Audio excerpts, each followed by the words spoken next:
ತಮಗೆಲ್ಲ ಗೊತ್ತಿರೋಂಗೆ ಮೈತ್ರಿ ಆಗಿದೆ. BJP ಮತ್ತು JDS ಎರಡೂ ಪಕ್ಷಗಳ ಮೈತ್ರಿ. ನಾನೀಗಾಗಲೇ ಮಾಜಿ ಪ್ರಧಾನಿಗಳು, ಮಾಜಿ ಮುಖ್ಯಮಂತ್ರಿಗಳು ಮತ್ತು ಯುವ ಘಟಕದ ಅಧ್ಯಕ್ಷರು ನಿಖಿಲ್ ಕುಮಾರಸ್ವಾಮಿ ಅವರು ವಿಶೇಷವಾಗಿ ಭಾಳ ಕಾಳಜಿಯನ್ನು ತೆಗೆದುಕೊಂಡಿದ್ದಾರೆ. ಮತ್ತು ನಿಖಿಲ್ ರವರು ಈಗಾಗಲೇ ನನಗೆ ಭರವಸೆ ಕೊಟ್ಟಿದ್ದಾರೆ.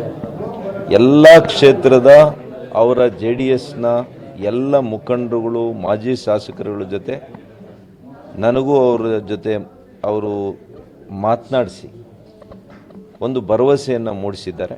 ಮತ್ತು ಅವರ ಸಂಪೂರ್ಣ ಸಹಕಾರವನ್ನು ಈ ಜಯಕ್ಕೆ ಅಭ್ಯರ್ಥಿಯಾಗಿರೋ ನನಗೆ ಕೊಡಿಸ್ತೀನಿ ಅನ್ನೋ ಮಾತನ್ನು ಕೊಟ್ಟಿದ್ದಾರೆ. ನನಗೆ ಸಂಪೂರ್ಣ ವಿಶ್ವಾಸ ಇದೆ. ನಿಖಿಲ್ ಕುಮಾರಸ್ವಾಮಿ ಅವರಿರ್ಬೋದು, ಮಾನ್ಯ ಕುಮಾರಣ್ಣವರಿರ್ಬೋದು, ಇವರು ತೊಡಗಿಸ್ಕೊಳ್ತಾರೆ. ಮಾಜಿ ಪ್ರಧಾನಿಗಳು ಕೂಡ ನನಗೆ ಹೇಳಿದ್ದಾರೆ, ನನಗೆ ಈ ಪ್ರಾಯದಲ್ಲಿ ನನಗೇನು ತೊಂದರೆ ಇಲ್ಲ, 500 ಮತ ಎಲ್ಲಾದರೂ ನನ್ನಿಂದ. ಮೊಹಮ್ಮದ್ ಯಾಹಿಯಾ ಕುರಿ ಸಾಕಿ ವರ್ಷಕ್ಕೆ 40 ಲಕ್ಷ ಗಳಿಸ್ತಿದ್ದಾರೆ. ನೀವು ಕೂಡ ಅವರಿಂದ ಕಲಿಬೇಕಾ? ಅವ್ರ ಜೊತೆ ವಿಡಿಯೋ ಕಾಲ್ನಲ್ಲಿ ಮಾತಾಡಬೇಕಾ?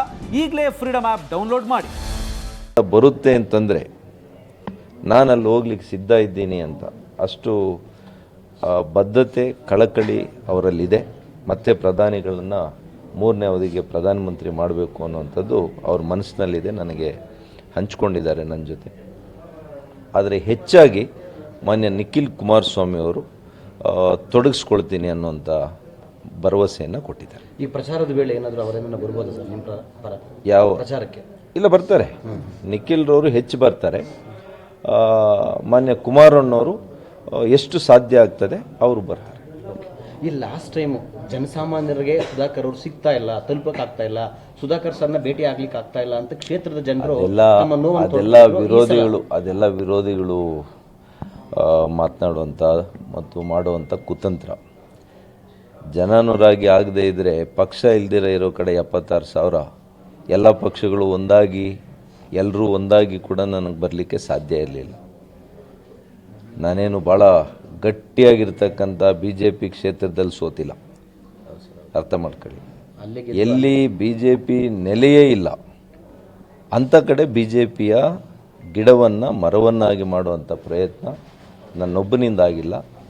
ನನ್ನ ಜೊತೆಯಲ್ಲಿ ಇರ್ತಕ್ಕಂಥ ಸಹಸ್ರಾರು ಕಾರ್ಯಕರ್ತರು, ಮುಖಂಡರುಗಳು, ಜನರು, ಅವರ ಒಂದು ಕೃಪಾ ಕಟಾಕ್ಷ, ಅವರ ಒಂದು ಆಶೀರ್ವಾದದಿಂದ ಆಗಿದೆ.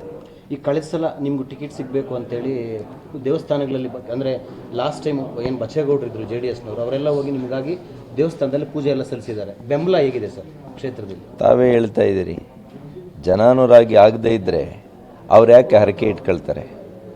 ಅದರಲ್ಲೇ ತೋರಿಸ್ಬೋದಲ್ಲ. ಜನಾನುರಾಗಿ ಆಗಿದ್ದೇನೆ, ಜನರ ಸಮಸ್ಯೆಗಳಿಗೆ ಸ್ಪಂದಿಸ್ತೇನೆ. ಅರ್ಧ ರಾತ್ರಿ ಆದರೂ ಅವ್ರ ಸಮಸ್ಯೆಯನ್ನು ನನ್ನ ಸಮಸ್ಯೆ ಅಂತ ನಾನು ಹೋರಾಡ್ತೀನಿ. ಅದು ನನ್ನಲ್ಲಿ ಹುಟ್ಟು ಗುಣ ಇದೆ. Thank you sir.